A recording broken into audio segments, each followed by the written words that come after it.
Alright, so it's like 12:42 at night, and then I'm recording this. I want to just get this out the way. You guys have been requesting this and requesting this and requesting this, and now I'm going to finally do it. This is the comic that y'all have been wanting me to react to, that Linkara did, because I was doing everything about Linkara, and he was like, y'all were like, well, you gotta check out the one where Power Rangers encounter the Justice League. I was like, okay. Well, alright, so this is it. This is Justice League, Mighty Morphin Power Rangers, Atop the Fourth Wall. Okay? Here we go.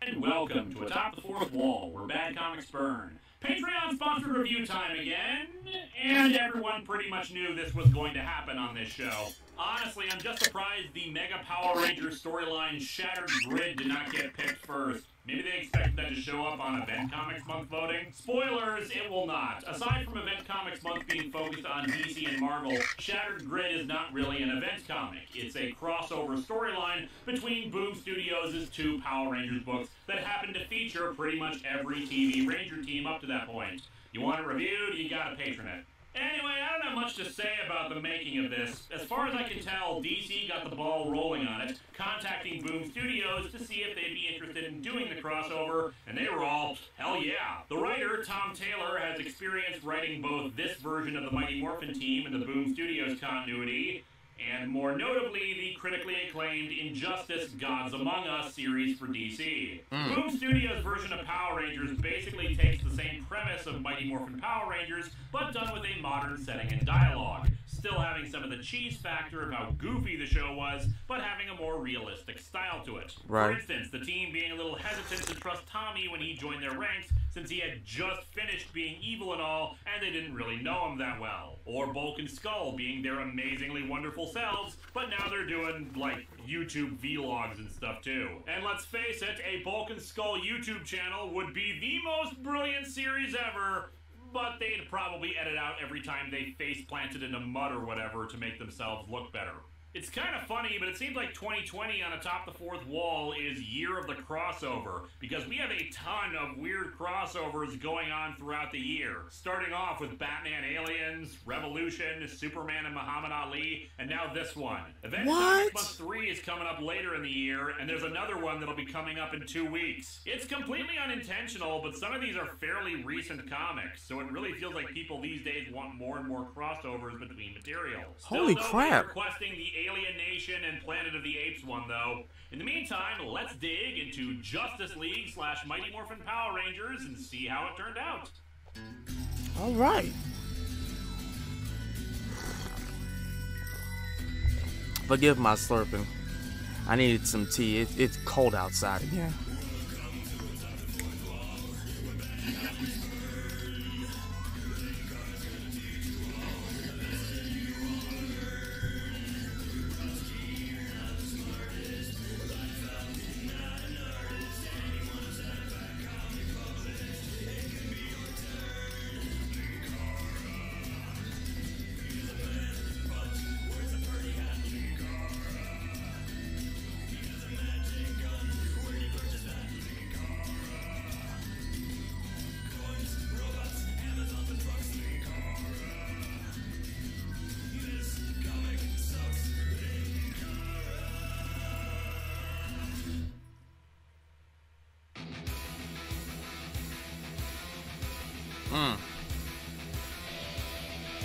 Reading from a trade, and this is 6 issues, so no looking at the covers. But damn, are there some good ones in there. Anyway, we open over Angel Grove, home of the original Mighty Morphin Power Rangers, as the caption reminds us. Home to their families, whom we only saw that one time, and they all dressed color-coded just like them, so it's not like the teens did it themselves. Over 376,000 people live in Angel Grove, and yet we only ever see, like, 50 of them at most. Or they did. I mean, why do you think there's an entire abandoned buildings district? Or rather, we see that there's now a huge crater where Angel Grove used to be. Angel Grove is gone. You see what happens when you have any other businesses aside from a juice bar? The Rangers are nearby in their civilian forms, of course utterly horrified by the sight. Though the artwork on Tommy is a bit wonky, he's standing up straight and stiff. Even just the position of his hand seems to make him look like a robot, which also happened once. Zach has collapsed to his knees and says this is his fault, but someone tells him it isn't. Superman. It's not your fault, son. Trust me on this. An entire city was destroyed when I was brought back from the dead, and the last thing you want is to have a yellow fear entity try to possess you. We cut to 36 hours ago, where Zach is arriving late to a meeting at the command center because he was busy having an argument with his parents about how he disappears all the time. Zordon explains what's up. Alpha 5 is missing. He was supposed to hit the child kidnapping button so he could start putting up the Christmas decorations, but he hit the wrong one. Actually, he was out checking perimeter defenses and Zordon lost his signal. The teens split up to look, though Zach is the one who finds them, heavily damaged and just saying, "Ay, ay, ay," over and over. He brings him to the command center, but before they can summon the others back, Alpha starts melting and, well, explodes. Zach survives despite being so close, but it blows a hole in the wall, revealing Lord Zed and his putties. Yeah, I should note that while this is following the Boom Studios version of the characters, the timeline for both teams is unique to this story. In the books at the time, Rito was still the villain, and when Lord Zed first appeared in the show, the Rangers stopped using their old Zords in favor of the more powerful Thunder Zords. But in the comic, they'll be using the originals. Anyway, yeah, Zed has breached the defenses and threatens Zordon, but Zach steps up. Really? You were just in the middle of an explosion. Have the basic sense to lie down and writhe in pain. Zed, you poor fool. That only happens if the explosion occurs behind them after clearly missing them and then repeated in slow motion. Callous explosions are the only thing that can cause serious harm. You know, I may have watched too much Power Rangers by this point.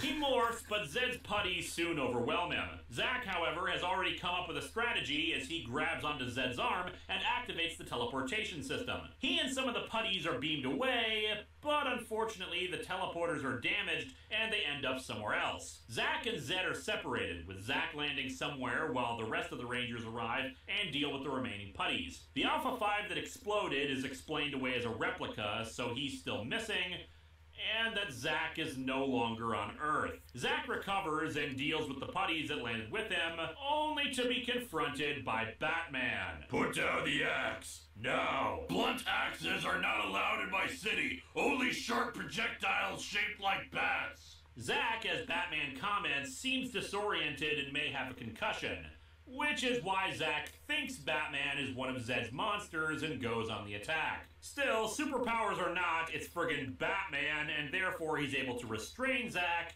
at least until the rest of the Rangers teleport in. They force him back, and Batman calls for backup. They get a better look at Batman as Billy says this probably isn't one of Zed's monsters, that they've teleported to another dimension. But he's then interrupted as all of their weapons are taken out of their hands by the Flash. Batman leaps into the Batmobile and shoots a rocket at the group. Zach wants to stay, blaming himself for bringing the fake Alpha into the command center and the fact that Zed is still in this dimension. Still, Kimberly says they have to deal with the immediate threat, mainly by summoning the Pterodactyl Zord and grabbing the Batmobile with it. You know, what? I was wondering last week when that pterodactyl from the cover of Batman Odyssey is going to show up, and, well, here you go. Kim flies around and narrowly avoids hitting Superman in the Zord. He knocks on it. Miss, I'm gonna have to ask you to land your pterodactyl. Superman! Air traffic control! The John Stewart Green Lantern shows up and asks Flash what they're dealing with. Flash thinks they're innocent of wrongdoing, that overhearing their conversation, they're just as confused about what's going on as the League. He tries to create a force field around them to keep them contained, but the others summon their own Zords to break free. In a shocking display of concern for a city during a Zord battle, Jason orders Trini and Billy to put their Zords between the fight and the nearby buildings to protect the civilians. The rest fire on John, who's knocked down. Cyborg, who of course is operating by New 52 origins, is also a member of the League and teleports in to assist. The battle continues for a couple more pages until Superman and Kim call off their respective teams. They both know what's up thanks to Wonder Woman using the lasso of truth on her. I've just had a pretty intense conversation, and I'm thinking I may want my own miniseries, and that's the real reason I'm going to be leaving the team next season. Wow, this lasso really works. The two groups exchange information, including that they can't leave until they find and bring back Lord Zed. Speaking of, we see him floating around in space until an energy beam picks him up and drops him into some kind of alien city. He demands answers from the locals, but they're more worried about attracting the attention of a giant. Run! Hide! No way. I will not run. I will not hide. I haven't read this comic yet, but... says hi, Zed. Anyway, he uses his little grenade thing that he normally uses to grow his monsters on himself. Growing... regular size. Yeah, as it turns out, he was actually taken by Brainiac, who shrunk him down, and apparently decided to just stick him into one of the random bottle cities he has. Wow. Because Brainiac gets bored sometimes, I guess.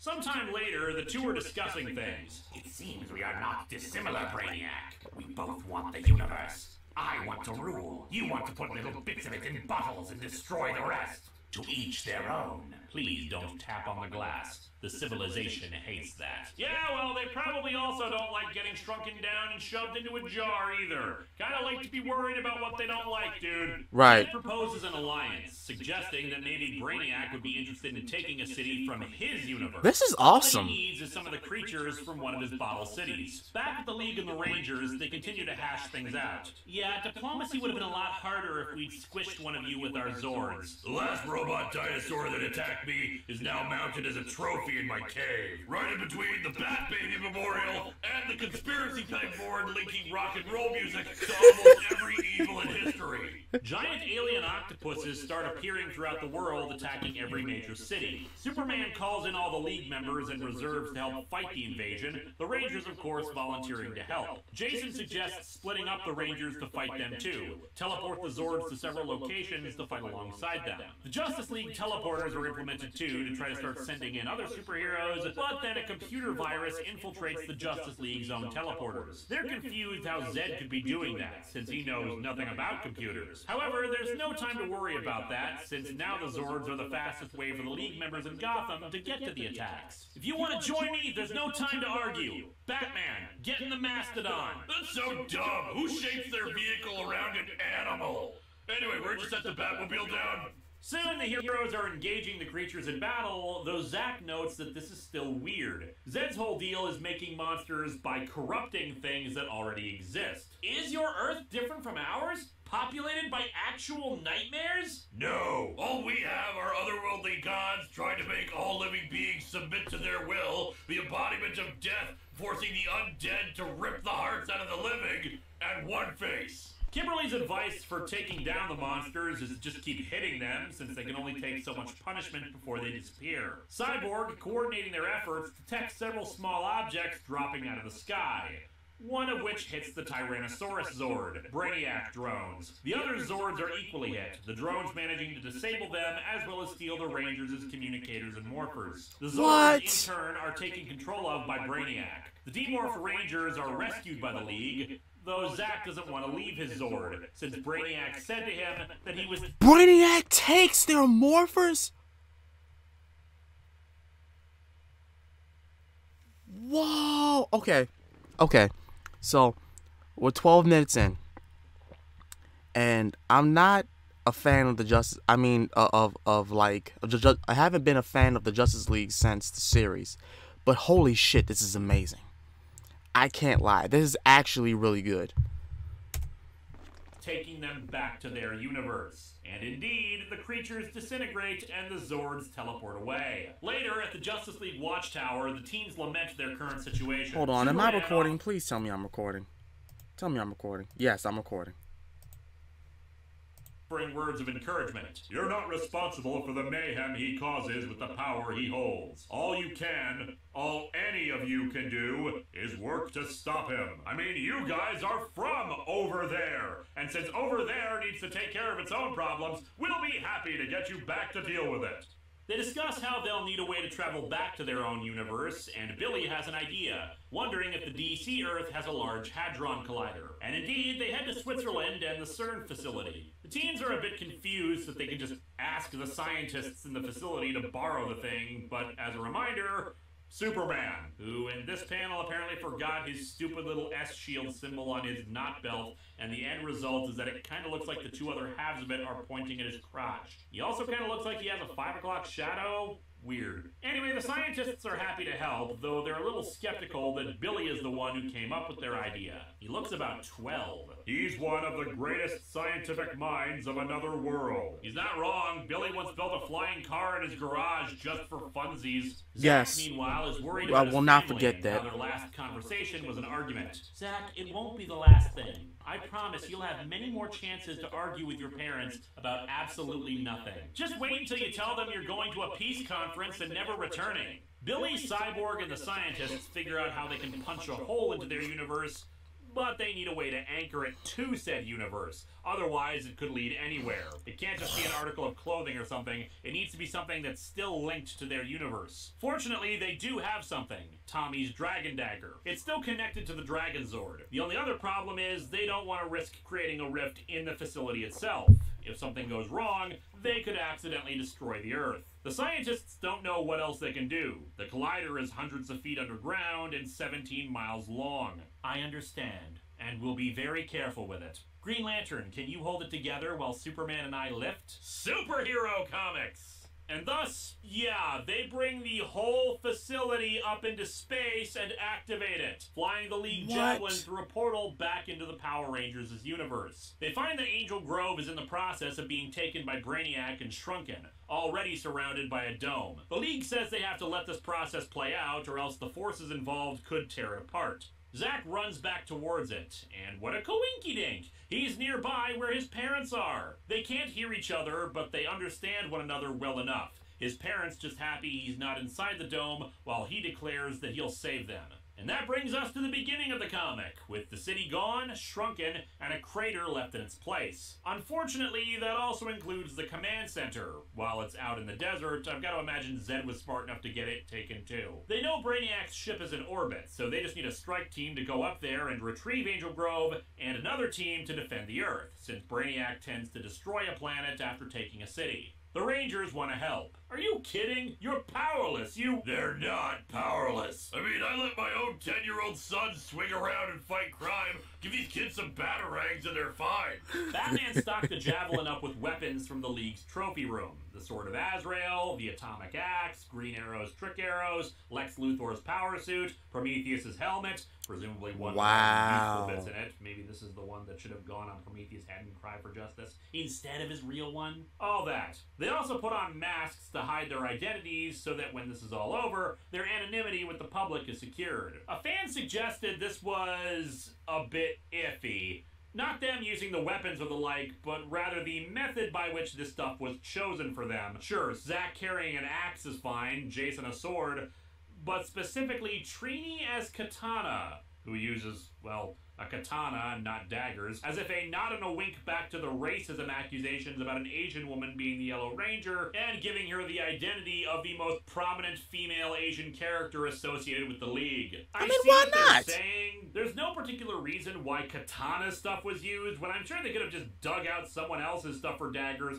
instead of another Asian character's look and motif. But I don't think it's as bad as suggested. Seems more like, here are recognizable Justice League heroes. Yeah, I don't have a problem with that. I think that's badass. Female character stuff and female characters' weapons. I think that's badass. Jason is wearing Red Hood's helmet, and he's not a League villain, but whatever. Oh, and Kimberly is awesome when she's checking out the boxing glove arrow. I get it. It's for when you want to punch someone who's a long way away. It makes perfect sense. Would have made some seasons a lot more entertaining, I can tell you that. Anyway, the strike team gets on board Brainiac's ship. Cyborg locating the Rangers' morphers and power coins. Superman retrieves them, but just as Zack is about to morph, Cyborg is taken over by Brainiac and shoots him. The problem with making Zack the main focus of this miniseries is that he's also the comic's punching bag. With no other choice to stop him, Billy impales Cyborg on his power lance. Managed to punch a hole into another universe, but can't think of any other way to stop a friend and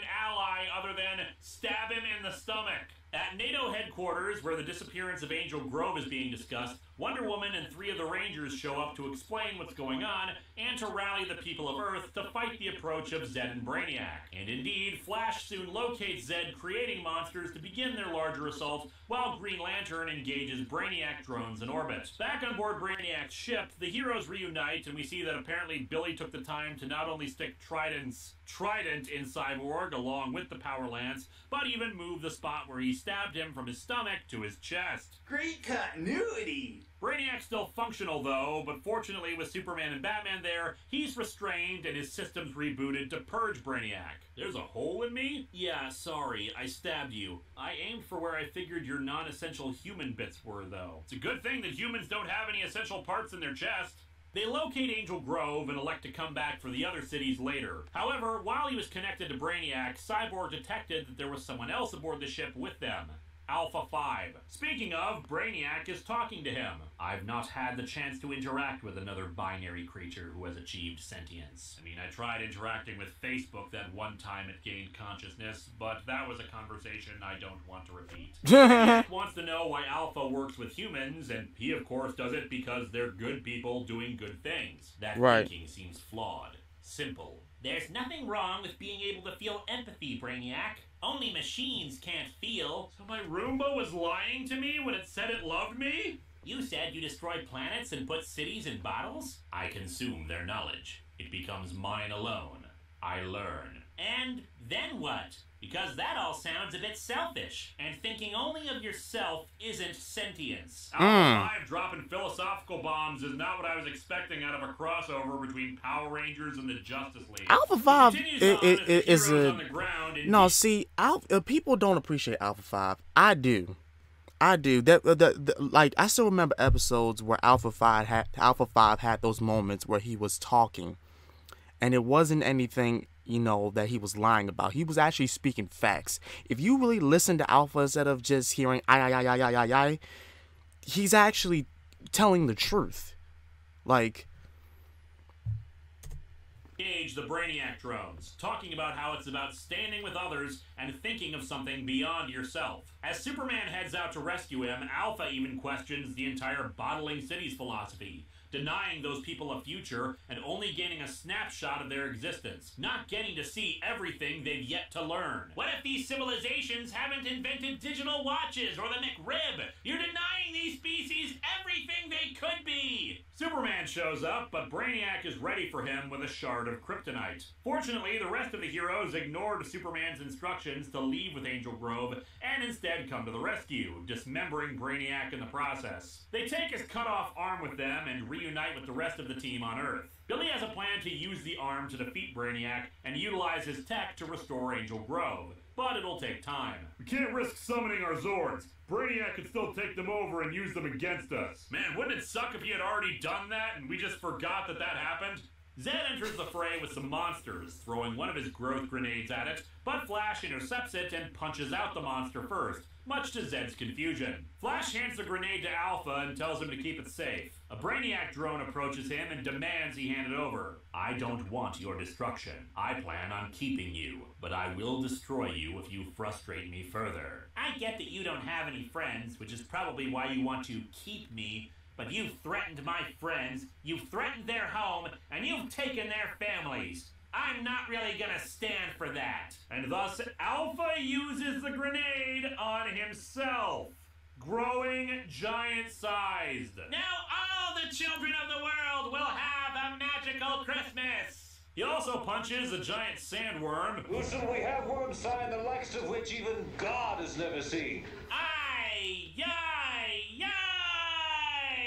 This comic is great. And all, but we are not adopting that as the battle cry. Given how dangerous it is, they elect to move Angel Grove away from the area, but then the Rangers realize that the command center isn't inside the bottle. And indeed, we spot where it is, in a tiny vial around Zed's neck. Oh my Zed didn't forget about the Zords that had been taken over, since he prepares to use them to attack. However, after examining Brainiac's arm, the team is ready. Cyborg allows himself to be taken over by Brainiac again. See, we studied you. Well, we studied your arm. We only scratched the surface, but we learned enough.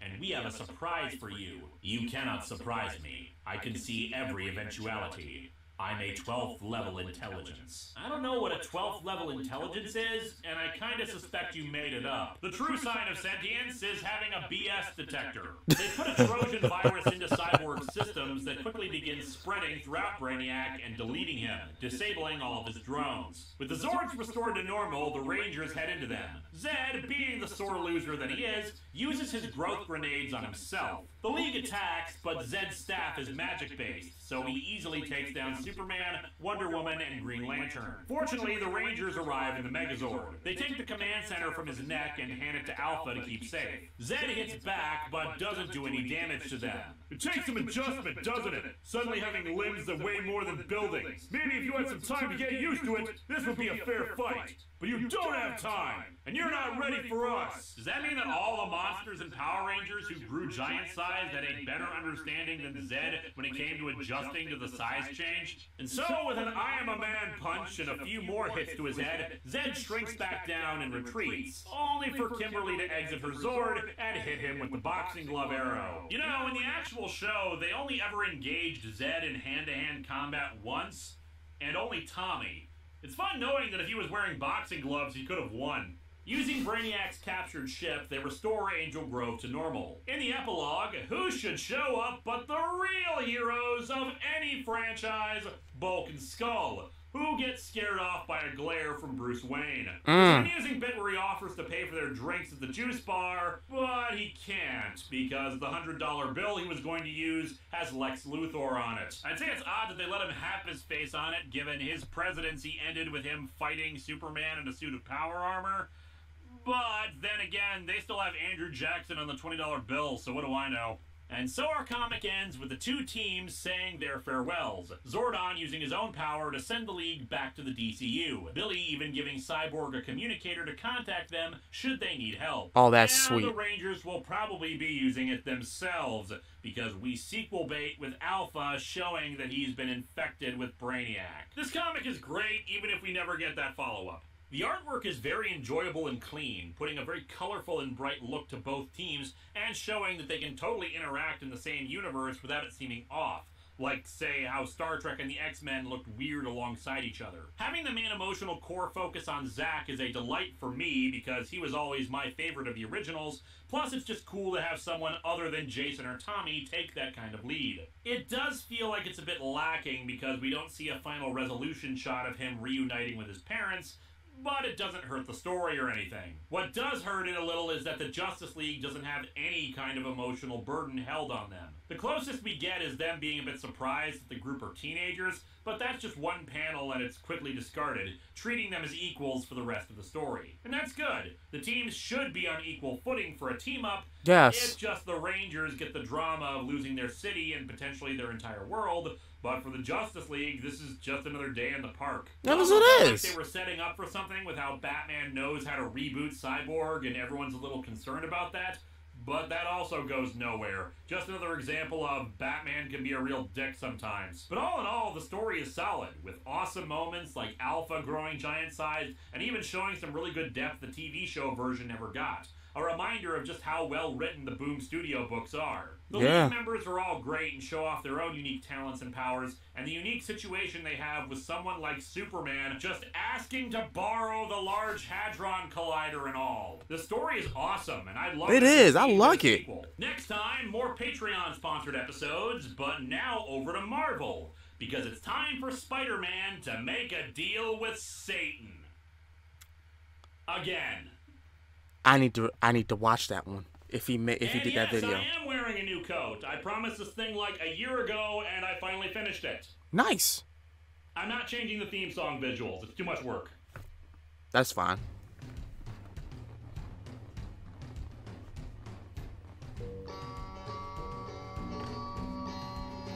I like that comic. I never read it. I think it's awesome.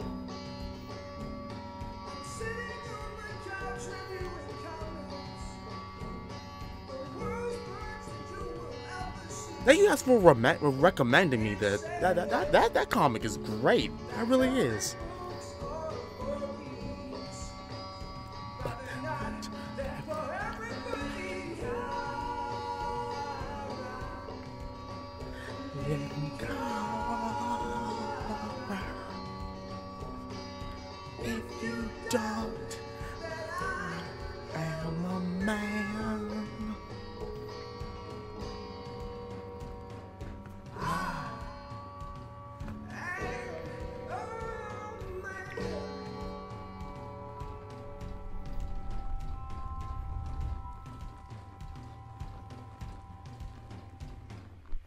In my defense, you look scary as hell. And in our world, good guys generally don't dress like bats.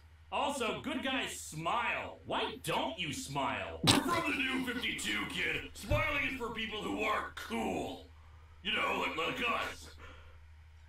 I got that. Hello, my friends. Please. I love that. I love that. I love that. I love that. I love that. I love that. This was a good video.